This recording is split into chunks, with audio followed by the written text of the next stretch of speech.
Audiobook, Jus Resumos. Medicina Legal, Aula 10.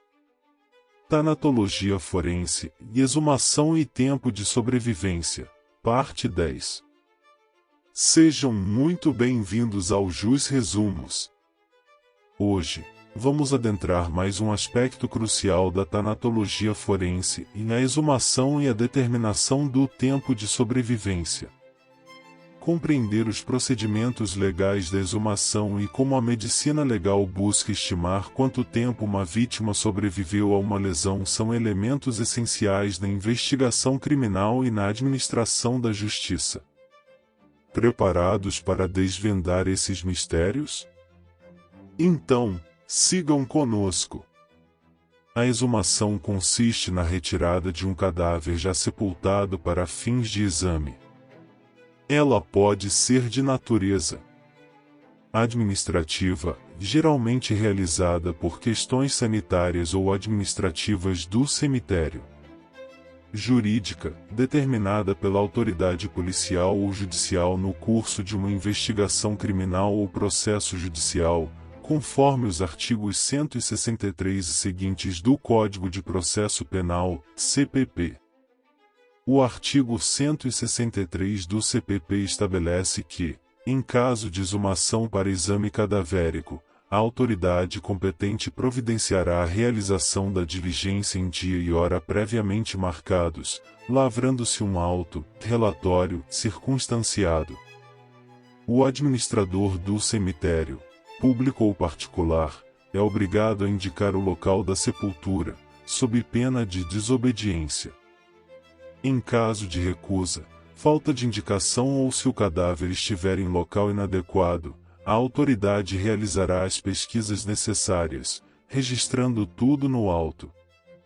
Os artigos 164 e 165 do CPP determinam que os cadáveres sejam sempre fotografados na posição em que forem encontrados, registrando-se todas as lesões externas e vestígios no local. Para representar as lesões, os peritos, sempre que possível, devem juntar ao laudo provas fotográficas, esquemas ou desenhos, devidamente rubricados. O tempo de sobrevivência é um aspecto importante em casos de lesões corporais seguidas de morte. O Código Civil, em relação à perícia do tempo de sobrevivência, aborda teoricamente a situação de herdeiros em comum que faleceram no mesmo evento.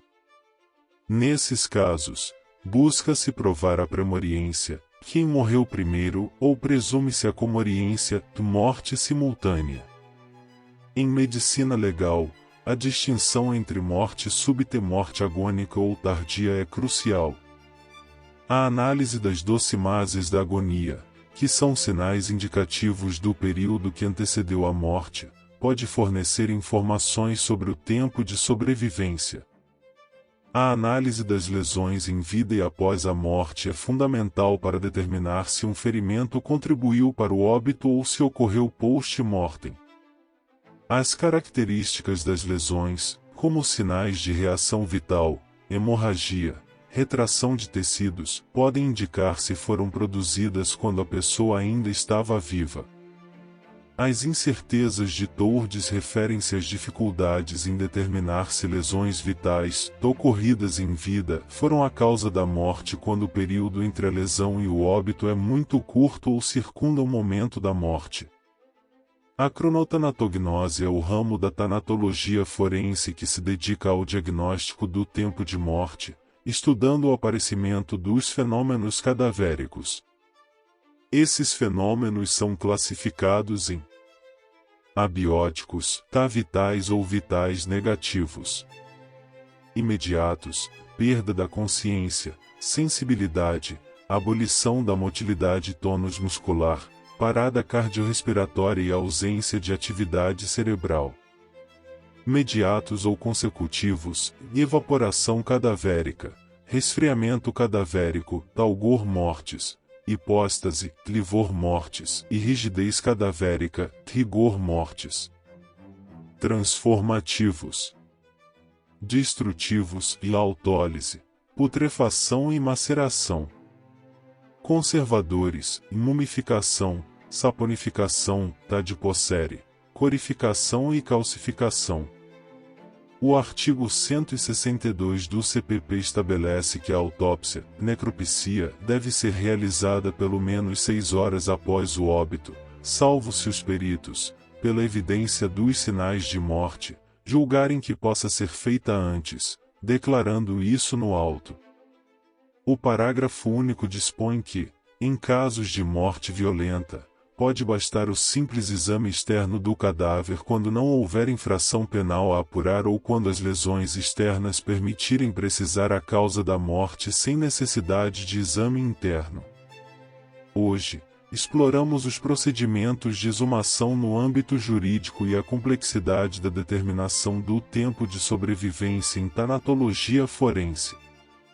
Vimos como a análise das lesões, dos sinais de agonia e dos fenômenos cadavéricos são cruciais para auxiliar na reconstrução dos eventos e na elucidação de casos criminais. A precisão na estimativa do tempo de sobrevivência e a correta realização da exumação são ferramentas valiosas da medicina legal a serviço da justiça. Esperamos que este vídeo tenha sido informativo e enriquecido seu conhecimento sobre a tanatologia forense. Se você gostou, não se esqueça de curtir, compartilhar e se inscrever no Jus Resumos para acompanhar mais conteúdos relevantes. Tem alguma dúvida ou sugestão para os próximos vídeos? Deixe seu comentário abaixo.